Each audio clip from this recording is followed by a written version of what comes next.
आज नारायण का जो पूरा का पूरा, अगर हम उनका आंदोलन के हम सिद्धांत को देखें तो उनका पूरा का पूरा जीवन जनतंत्र की स्थापना के लिए समर्पित था।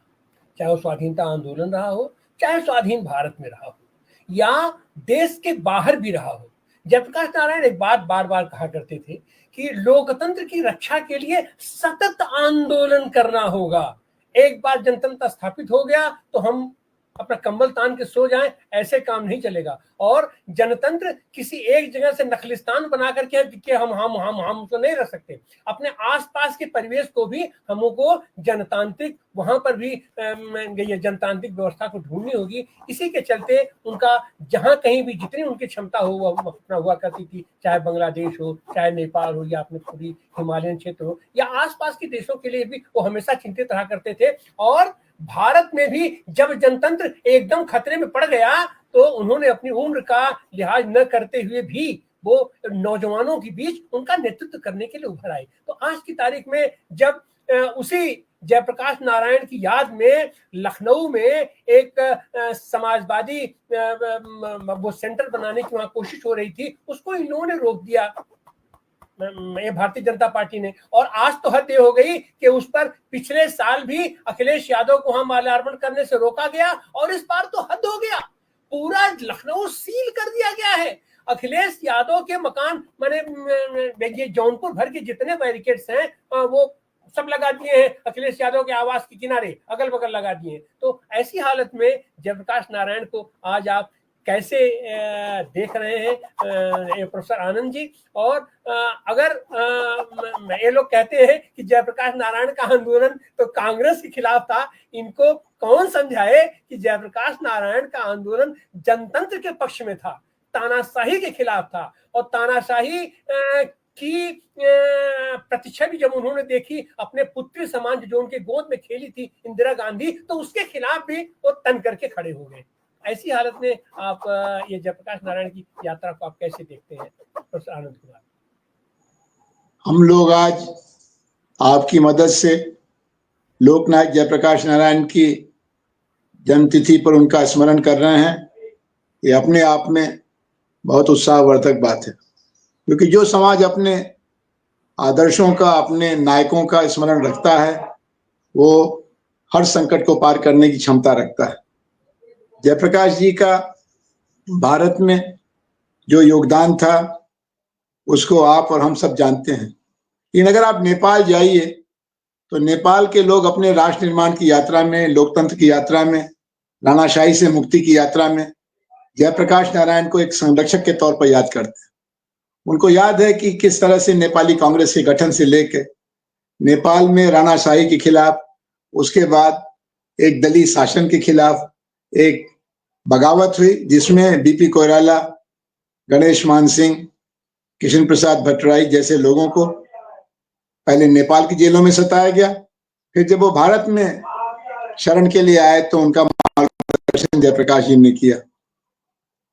इसी तरह से बांग्लादेश में, जो भारत का हिस्सा था, पाकिस्तान का हिस्सा था, वहां जब आम लोगों का दमन होने लगा, भाई भाई की हत्या करने लगा, स्त्रियों का बलात्कार होने लगा, विश्वविद्यालयों पर टैंक चढ़ा दिए गए, तो जयप्रकाश जी ने भारत में घूम करके और दुनिया में घूम करके बांग्लादेश की मुक्ति का समर्थन किया।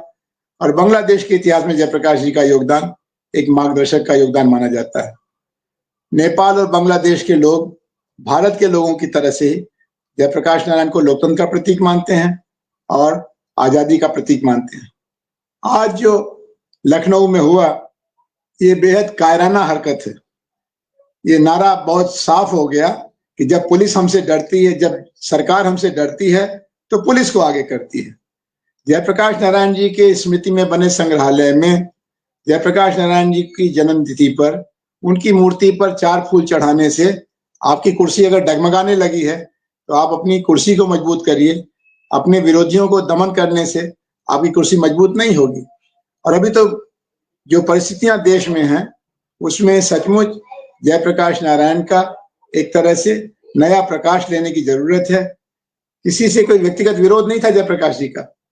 कांग्रेस का भी एक अच्छा खासा हिस्सा उनके साथ था। कांग्रेस की संसदीय पार्टी के महामंत्री श्री रामधन उनके समर्थक थे। कार्यकारिणी के सदस्य श्री चंद्रशेखर उनके साथ जेल में थे। और बाद के दिनों में कांग्रेस के महानायक श्री जगजीवन राम जी और उनके साथ श्री हेमचंद्र बहुगुणा, नंदिनी सतपथी, के.आर. गणेश ने कांग्रेस छोड़ करके जयप्रकाश जी का साथ दिया और जयप्रकाश जी भी एक निर्दलीय भाव से लोकतंत्र की रक्षा के लिए जो उचित था उसको करते रहे। उसको किसी को अच्छा लगा चाहे बुरा लगा। हम लोग आज जो परिस्थितियां देख रहे हैं इसमें जयप्रकाश नारायण के दिए संदेश की नई प्रासंगिकता है। जयप्रकाश जी का आखिरी संदेश क्या था जो नेपाल ने सुना, बांग्लादेश ने सुना, भारत ने सुना? युवकों आगे आओ, युवकों युवतियों, देश का भविष्य आपकी सरोकार और आपकी सक्रियता पर निर्भर करता है। आप उदासीन होंगे तो आपका लोकतंत्र, आपकी आजादी खतरे में पड़ेगी। आप सरोकारी रहेंगे तो शासन पर एक नियंत्रण रहेगा, शासन पर एक लगाम रहेगी। आज भी वो संदेश प्रासंगिक है और हम लोगों को देखना यही है कि किस तरह से दलों के दायरे में बंधा हुआ लोकतंत्र लोक समाज तक, जन समाज तक पहुंचे। आपने जो बताया ये प्रवृत्ति नई नहीं है। अभी साल भर पहले इन्होंने जयप्रकाश जी के साधना केंद्र गांधी विद्या संस्थान पर कब्जा किया बनारस में। वहां के सर्वोदय प्रकाशन केंद्र, सर्व सेवा संघ के मुख्यालय को बुलडोजर लगा के तोड़वा दिया और आज वहां 100 दिनों का सत्याग्रह चल रहा है। तो हम तो उम्मीद करेंगे कि हमारे समाजवादी पार्टी के साथी और उनके साथ हमारे आप जैसे तमाम लोग आज जयप्रकाश जी को स्मरण करने में बाधा डालने वाली सरकार के खिलाफ एक नागरिक प्रतिरोध करें। और आज आपने ये चर्चा की है, हम उसमें अपने को शामिल करते हैं। बहुत धन्यवाद। जी सर, बहुत बहुत धन्यवाद। जयप्रकाश नारायण की शायद सतत कोशिश यही थी कि जनतंत्र की स्थापना दलों के दायरे में भी होनी चाहिए, दल के अंदर भी होनी चाहिए, और जहां कहीं भी जनतंत्र के ऊपर आघात होता है और तो अगर दलीय प्रतिबद्धता को तोड़ने की जरूरत है तो दलीय प्रतिबद्धता को तोड़ना भी चाहिए। वह भी एक तरीके का अनुशासन ही है। हम चलेंगे अरुण कुमार से जुड़े हैं, ईडब्ल्यू की कार्यकारी परिषद सदस्य तारा राव जी। तारा राव जी, आज जिस तरीके से और खास करके उत्तर प्रदेश में जिस तरीके की घटना हुई है, एक्शन हुआ है, वो लोगों ने किया है कि अखिलेश यादव को जयप्रकाश नारायण की मूर्ति में जो समाजवादी संग्रहालय आदर्श के रूप में स्थापित हो रहा था जयप्रकाश के नाम से, वहां पर उनकी मूर्ति पर माला पहनाने की भी उनको सम्मत नहीं दी। तो आप इन सारे संदर्भों में जनतंत्र के, लोकतंत्र के स्थापना के लिए सतत संघर्ष करने वाले जयप्रकाश नारायण की इस यात्रा को आप कैसे देखती हैं, आप कैसे याद करेंगे? तारा राव जी, अनम्यूट कर लीजिए। देखिए ये जो ये दिस इज नथिंग न्यू, इसमें कुछ नई बात नहीं है। वो लोग इतने डेस्परेट हो रहे हैं कि एनीथिंग टू क्रिएट, मतलब ये कि भाई क्या हो रहा है, हम डिस्ट्रैक्ट हो जाएंगे इसके साथ। हमारा एक ही लक्ष्य है, ये लोकतंत्र हमारा ही है। ये डिस्ट्रैक्शन के जरिए ये जो हो रहा है, कचरा जो हो रहा है, एक बस कचरा फैलाने का जो काम है ये चल रहा है। We must not get distracted.